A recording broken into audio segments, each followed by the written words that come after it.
Rateko Nela Dimwela Kongo. Niko ya fofandinga tulonga bana beto kikongwe leke tokonenga mwana mbote mwana Kongo imujojo katuka yekadilweki kyalemba luti la kulongolo ovoza ya tanga ye soneka ketivuka makanda ezindinga zampila mumpila lumbu kyo kikembelwanga kontomvu muna ngonda ya ntombo kanti kango wa Nekongo Bukinavo uvisanga nene wa kinkulu kiau kia kilanti kia Kongo dia kati munti ya RDC betitombola ndongo solo zandinga uyangudi ye yatuku tuka kuna longolo dia ndimba dia bindende uvubaleke pasivo mutani na lusantu lwa zunga kyo yevotu muna lusantu lwa ndinga u kumosi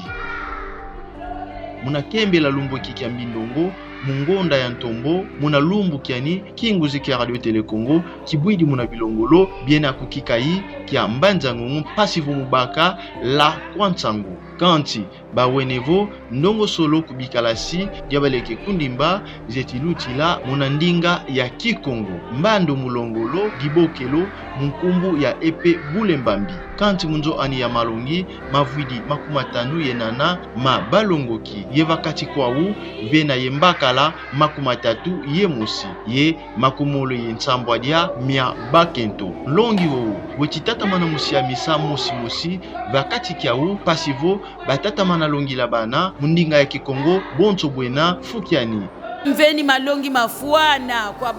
kwa beto milongi tutalonga bana kaka mundinga za nzenza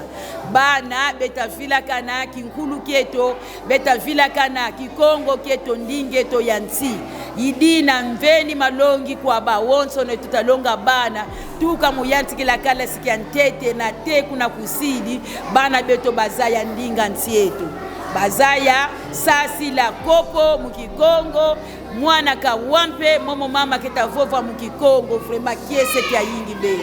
vrema tuna yempasi sa yingi mudia bana bobo beta sansuki la mudingala beta sansuki la mu français alors kabazeyi Kikongo ko tutamona mpasi za yingi pasi mwana kawa memu malembe bana beta bakisa nkumbu zisonganga buni kila badali ha nkumbu zisonganga nkumbu za bantu nkumbu za bibulu ye nkumbu za bilekwa muna bambu la moyo loyalu lwa nti ya RDC lwa kaniki navo ndongo solo za bana banzo amalongi mankamba dia ntete zifetikala muna ndinga za zunga landa kana umosi mpe vakati kwau bokolo muzina dia ndona nani kuntonda kavangambiko ejeni yani wena longi wa bana banzo amalongi mankamba dia tatu kulongolo kia baleke ovo bindende kundimba kuna longolo dibokolo munkumbu ya epe bulembambi kibaka mene kuna kati kwa vula dia misioni CBFC Ville Haute kafuidi nwako yetelekele kimbangi bonto ebu mutu da longe la bana difficulté zina mu prononciation ya moza Kikongo bana bena ye difficulté musa répondre oh bavova peut-être bavova bibulu mwana kata lenda sa prononcer ko bibulu uswati kitendo ngeye bule mu Kikongo susu